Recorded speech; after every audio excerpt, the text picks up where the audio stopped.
即係呢個主題嘅展覽已經係做到第3個展覽㗎啦。咁由一開始我哋點解要做呢一個 project 咧？就係因為一單新聞嘅開始，喺2024年9月嘅時候，有一單新聞大概就係講一個婦人佢想去向警察求助，話佢先生喺屋企嗰度情緒病發作啦，就想啲警察去幫手送佢去醫院咁樣樣嘅。咁喺過程可能混亂期間啦，咁就不幸嘅佢先生係俾警察開槍殺死咗咁樣樣啦。咁社會上面有好多唔同嘅聲音啊，即係一方面會認為警察一定係用咗過度嘅武力，好錯啦咁樣樣，但另一方面又會有人話佢一定係個患者係喺屋企度發癲，有攻擊性去傷害其他人，佢先至會俾人開槍殺死嘅啫，係抵死啦咁樣樣。咁我就留意到，原來好多時我哋去了解一個族群，或者去認識一個唔同嘅病患，都係透過新聞或者係報章裏邊所認識嘅，咁就變到好片面同埋好標籤化。咁我哋就諗緊會唔會係可以由一啲親歷者嘅角度去了解佢哋由零開始原生家庭或者佢成長嘅關係發生咗啲咩情況，而導致到佢哋由一個完全健康正常嘅人發展到原來已經患上一個精神病，呢個過程到底係發生咗啲咩事？想用呢一啲故事去話翻俾社會上面嘅人聽，其實患者佢哋唔係做咗啲咩壞事，唔係話吸毒過啲咩食品，亦都唔係每一個患者都會走去殺人去傷害其他人，而係佢哋同樣經歷咗好多好困難，未必即係可能我哋健康正常嘅人都未必係能夠去承受到嘅一啲痛苦同埋艱辛嘅經歷，而走到呢一步，佢哋都好努力咁樣用緊自己嘅方式去生活，繼續喺個社會上面生存落去，想用佢哋嘅故事話俾大家聽，其實唔係好似喺新聞上面所睇到，精神病患者就等同於會傷害其他人。咁喺成個過程裏邊，我哋由零開始啦，去聯絡唔同嘅親歷者啦，咁發現原來好多機構同埋一啲社會上面人士係因為一啲私隱嘅問題啦，同埋會驚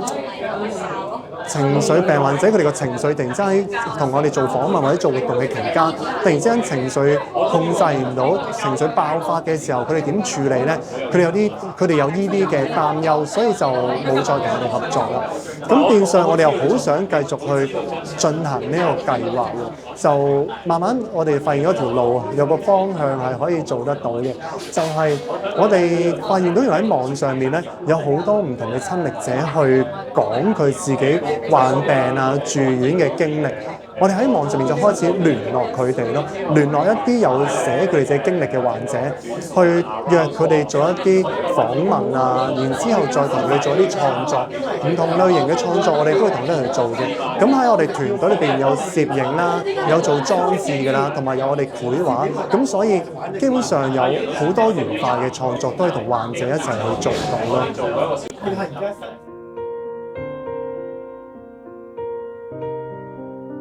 我覺得係有重拾翻我用呢一個媒介去表達自己嘅，因為有時有好多嘢都唔能夠用一言一語去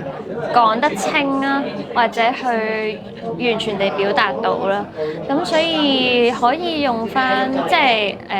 創作去表達自己，其實係對我嚟講係一個好抒發到我情緒嘅一個媒介咯。同埋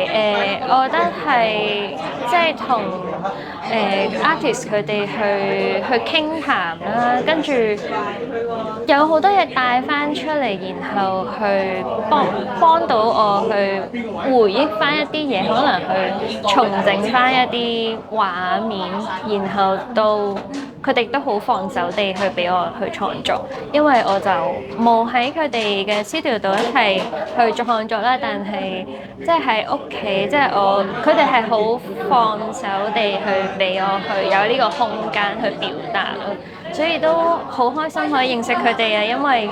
係好感受到被接納咯喺成個過程，同埋喺同大家一齊去可能參加，即係大家夾埋一齊去聯展嘅時候，呢件事係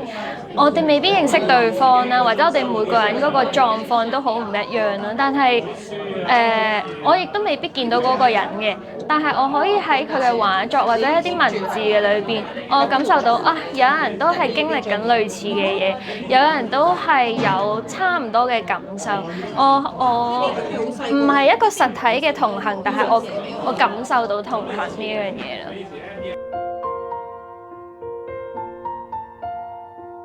我的角色就是泡茶，还有那个展出一张我的画，然后就是把一些朋友，让他们呢可以讲出他们的心声，还有他们的想法，还有他们最主要当下他们在创作的时候，可以跟他们的内心的小孩nature self connect， 我想是这样子是最好的。还有就是介绍一些画给一些来参观者的朋友。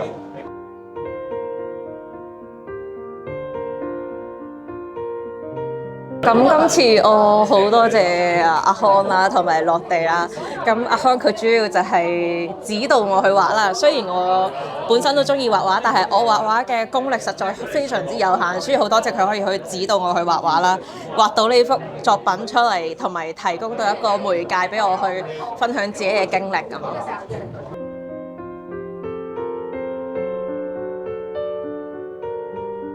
今次呢一個 project 咧嘅角色就係同一啲親歷者去聽咗佢哋嘅故事啦，然後佢哋嘅 sharing 之後咧，就透過可能佢哋諗咗想做一啲嘅創作去表達翻佢哋嘅故事嘅時候，就提供一啲嘅 advice 啊，或者可能一啲技術上實際嘅支援咁樣咯。咁同埋除咗呢一 part 之外，就我哋都有係做翻本身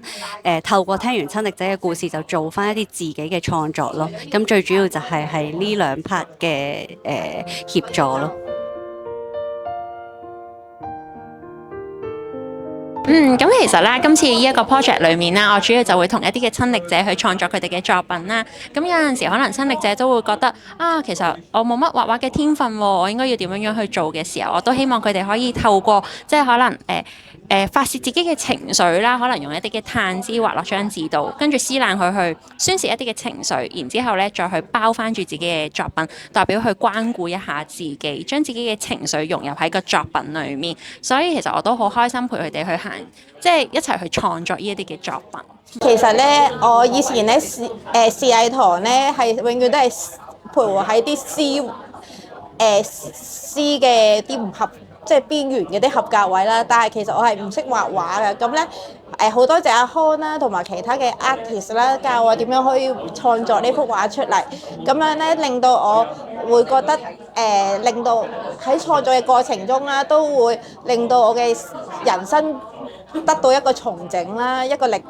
程嘅重新嘅重整，令到自己嘅思緒會更加平整到。咁所以都好多謝佢哋嘅。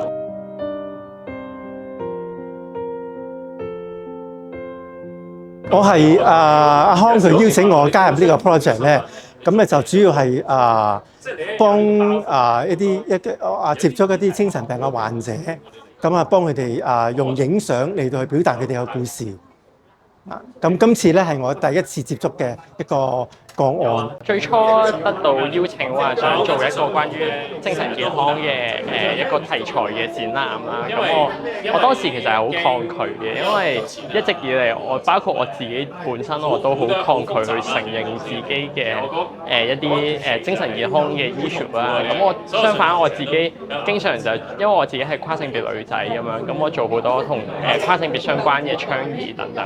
咁就一路係覺得兩個身份係有衝突嘅，因為大家都會覺得跨性別唔應該係一個病啊，咁但係同時之間我自己又有好多情緒嘅困擾或者情緒病嘅經歷咁樣，咁我覺得兩者嘅衝突咧以前係覺得唔可以化解嘅，但係今次我覺得成個同攝影師創作嘅過程入邊就發現其實兩樣嘢係唔能夠分開，都係我自己人生嘅一部分。咁我覺得係一個面對翻自己啊，同埋接納翻自己嘅一個好重要嘅過程。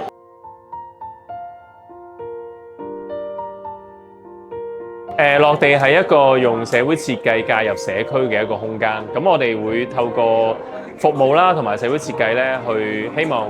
關顧一啲喺社區裏邊嘅邊緣或者基層嘅群體啦。咁啊，例如清潔工友啦、無家者啦、一啲南亞裔嘅朋友啦。咁我哋今次嘅角色咧，其實都係提供一個場地，一個展覽場地。喺唔同人入嚟嘅時候咧，睇到啲故事嘅人咧，都有啲嘅轉化啦，或者有啲嘅重新嘅理解啦。